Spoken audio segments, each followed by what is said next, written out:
Well, hi, Sophie. It's been exciting to catch up with you today. But just to clarify, what stage of the season are you at the moment? Pretty much halfway through. Oh, probably further than halfway through. I think we're 6 games left in the conference play. So started the season with non-conference play. Now we're in conference, and then after these next 6 games, we'll have like the ACC tournament, and then hopefully postseason play in the NCAA tournament. All the seeding and stuff is kind of confusing. I think we're coming in at the sixth seed or something at the moment for the tournament. So, we've had a pretty good start to the season. I think we're 19-4 at the moment. So doing pretty well. It's outstanding. I think we're really starting to come together as a team as well, which is exciting. What's been your biggest adjustment since obviously the style of play of college basketball is quite different to here? So, what's probably been your biggest adjustment both on the court and off the court? Yeah, I mean, on the court, it's definitely a different game. I think back home, it's a lot more of like an IQ kind of style play, a bit slower, more getting through offenses and that kind of thing. Over here, I would say it's a bit quicker. Everyone's a little bit more athletic, and it's a bit more like one-on-one kind of. I don't want to say street ball because there's obviously still a lot of structure, but just a little bit more of that than it is back home. So that's definitely like taking some getting used to. Just like being able to find shots and like getting the shots off quicker and that kind of thing. And then off court, I think the biggest adjustment would just be like living alone. And like obviously the like whole like structure of like practicing every day, going to school, all that. Like it's pretty full workload. So kind of getting used to that as well has been a bit of an adjustment. But it's been all right. I'm enjoying it. So Yeah, good. What does your average day look like, an average week look like over there? yeah, so we play 2 games a week, Thursday, Sundays. So we'll have practice Tuesday, practice Wednesday, game Thursday, practice Friday, practice Saturday, and then game Sunday, and then Monday's normally our off day. So we'll practice in the morning from like 8 to 10.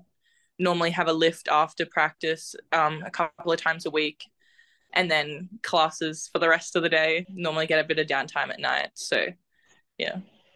Great. And are the practices 2 hour sessions on court, or can they be longer? And do you do individual skills work or extra shooting? Is that player driven, or is that something a requirement with your coaching staff? Yeah, no, the individual stuff is definitely player driven. Like, obviously, they're Yeah. encouraging it, but we've got access to the facilities pretty much 24/7. So there's not really an excuse not to be getting extra shots up. I kind of use my nights for that. Obviously, like I finish classes around 5, so I kind of have the rest of the night to get extra shots up and whatever. And the coaches are always like available if I need one of them to run me through an individual session or something like that. But it's mostly player driven, I would say. And the practices, they're like mostly 2 hours long, but now that we're kind of getting into the heat of the season, everyone's tired, everyone's bodies are kind of getting quite sore, so they're a little bit shorter. We kind of spend more time watching film and that kind of thing. And what do you do on your day off on the Mondays of day recovery? Kind of depends. So we either have like extra effort if you don't get like as many minutes, Yeah. just to keep the cardio going. We have massages if we're sore and whatever. But we still got classes all day and everything. So, and Yeah. then I usually use a Monday to kind of work on my own thing as well. So that's normally a day I get extra shots up as well. What gains have you had in the gym lifting? Because obviously there's a bit of a thing of when athletes go over, they struggle early on because there's a lot of weights. So I was curious to see whether, obviously, we did a lot of that before you went, and you Yeah. had some great habits in the gym anyway before you left. Do you think that helps set you up for college, Oh, or is it something even further than that you've had to adjust to? no, it definitely helped. Having like I've had quite a few like lifting programs and stuff back home, so that definitely helped. It wasn't so much of a shock.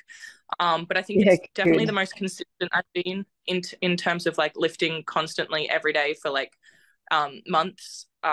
So in terms of that, I think it's been a bit of a change, but like the strength program and everything we have is so good that they build us into it anyway. But definitely being prepared and having that kind of strength training behind me back home helped for sure. What do you miss the most about Australia? I miss my family. What I do you think that's miss from definitely home? that's definitely been the toughest part, like just my friends and family. Normally it's fine. Like I've got a good like friends and stuff over here. My team is pretty much like my family. I spend so much time with them, but obviously there's times where, I want to hang out with my sisters or like chat to mom and dad. So that I would definitely say I miss them the most. And the food. There's a few like Vegemite, just a sausage and bread, like stuff Yeah. like that. You don't realize like until you kind of can't have it that you'll miss it. But yeah, I would definitely say just my friends and family. So you might have to do a Bunnings run when you get back and go smash your Oh, sausage. absolutely. First stop, straight from the airport. So what's been the coolest venue or coolest city that you've been to so far since you've moved to the States? um, I mean, honestly, I'm kind of just shell shocked every time I walk into the like every gym because they're all like huge. Yeah. But I think Notre Dame was really cool. Same with North Carolina. Louisville had a pretty big fan base, so that was like the atmosphere and stuff was really cool. But I mean, all the facilities are just insane over here. So you know, I'm kind of like mouth open every time I walk into them, but it's cool to play and cool to experience. What's so far been your most memorable experience since you've gone to college at Syracuse? Ooh, that's a tough question. I feel like just like the whole like the way like us athletes are treated, we Mm. charter flight to every game. We have all these facilities just at our fingertips. So I think that kind of thing is just like every day I kind of walk into the gym and I'm like, damn, like this is pretty cool. This is not Mm. many people get to experience that. I try not to take it for granted because it's pretty special. Have you found your goals in basketball have changed, or are they still the same, or have they been modified a bit, or have they just been really enhanced because of the experience you've got there? Yeah, I mean, I think long-term goals have kind of remained the same. I still want to play professionally. I still want to play for the Opals. I think, yeah, just reinforces that really being like having all these facilities. I'm like, yeah, I really do want to do that. But I think like short-term goals have changed a little bit just because of like getting used to the style of basketball and that kind of thing, and like finding my feet within that. So I think my short-term goals have probably changed a little bit, but the long-term goals are still there.